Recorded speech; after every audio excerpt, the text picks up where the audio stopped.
So a very special conference this week is actually our puja. For us, in Sanskrit, it sort of means to have a ceremony or a blessing, a celebration. And today we're celebrating our anniversary as Pacific Ashtanga Yoga Shala. We're going into our 12th year. I always count it sort of as the Tibetans do, that this is our 12th year. And for me, every time we do our anniversary, it's not my anniversary, but it's your anniversary. And that means that this yoga is your path, and this time it's sort of like a birthday and a wedding all put together, the ceremony, the ritual of that, really being this idea that we celebrate our birth or our life, we celebrate a wedding or a place. And so this is all kind of all wrapped in one. I want all of you to celebrate the fact that you have a practice. You have more than just going to a yoga class. You guys, each one of you have found your practice. And that's a beautiful thing.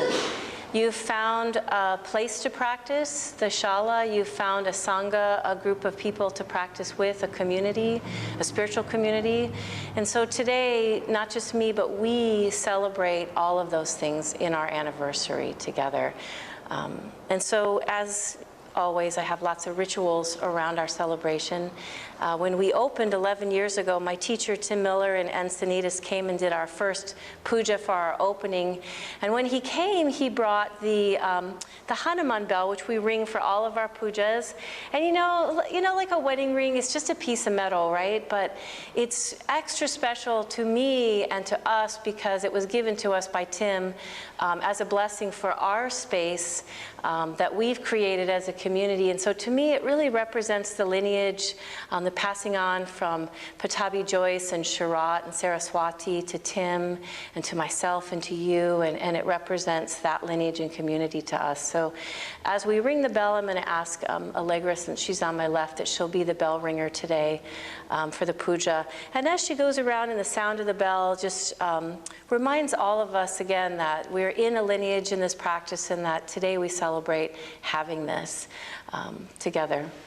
Another tradition for us at the Shala is to light the incense. So since I'm looking at Diana straight ahead, I'm going to ask her to be the incense carrier today. So when Allegra is making the sound, that the sound represents really having the deities or whoever hear our intentions today. And the incense represents our prayers or our intentions going up into the heavens. So sort of our symbolism to begin the puja. With that, our prayers, our intentions. And then when Tim came 11 years ago, he read this at our blessing ceremony, our puja. He loves Rumi. I'm just going to say, I think that's his favorite poet. But he read this to us, to me on that day, which was this poem called Work in the Invisible. And so every year on our anniversary, we read this.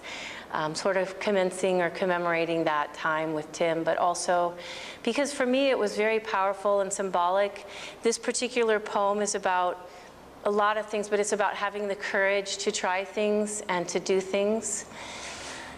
It talks about your ship setting sail and having the courage to leave the harbor, and working in the invisible, which is really our yoga practice. Even the bell, the bell is something that we can see and that we can hear.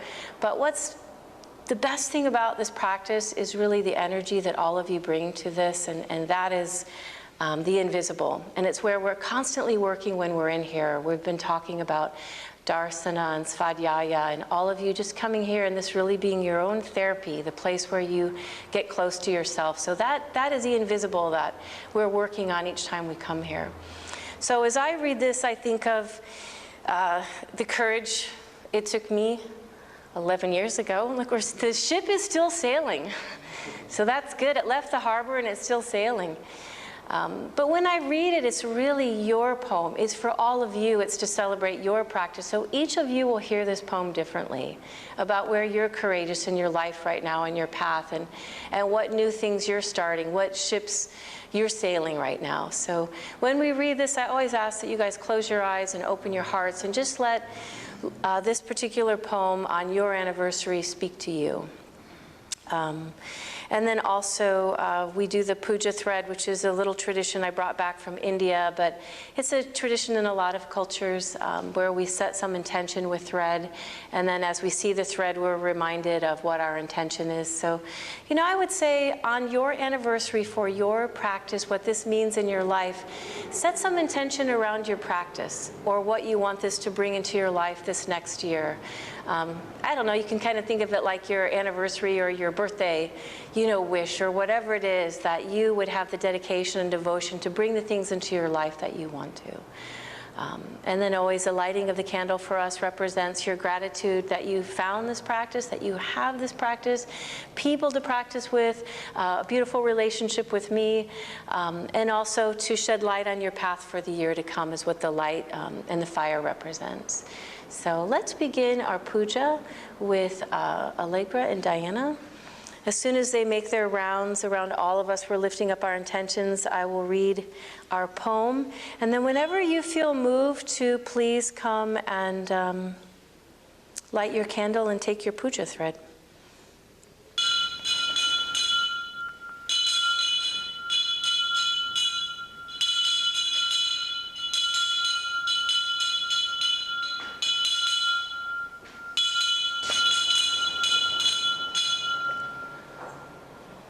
Work in the invisible. The prophets have wondered to themselves, how long should we keep pounding this cold iron? How long do we have to whisper into an empty cage? Every motion of created beings comes from the Creator. The first soul pushes, and the second soul responds. Beginning, so don't stay timid. Load the ship and set out. No one knows for certain whether the vessel will sink or reach the harbor. Cautious people say, I'll do nothing till I'm sure. Merchants know better. If you do nothing, you lose. Don't be one of those merchants who won't risk the ocean. This is much more important than losing or making money. This is your connection to God. You must set fire to have light. Trust means you're ready to risk what you currently have. Think of your fear and hope about your livelihood. They make you go to work diligently every day. Now consider what the prophets have done. Abraham wore fire for an anklet. Moses spoke to the sea. David molded iron. And Solomon rode the wind. Work in the invisible world at least as hard as you do in the visible. Be companions with the prophets, even though no one here will know that you are, not even the helpers of the Qawb and the Abduls. You can't imagine what prophet will come when one of those generous ones invites you into his fire. Go quickly. Don't say, but will it burn me? Will it hurt? From Walt Whitman and myself, our anniversary, I honor each of you for your commitment to your practice and to the health of your mind, your body, and your spirit. I feel privileged to open the Shala doors and to light the candles and the lanterns and to hold a sacred space for each of you. Walt says, happiness, not in another year, but this place, not for another hour, but this hour.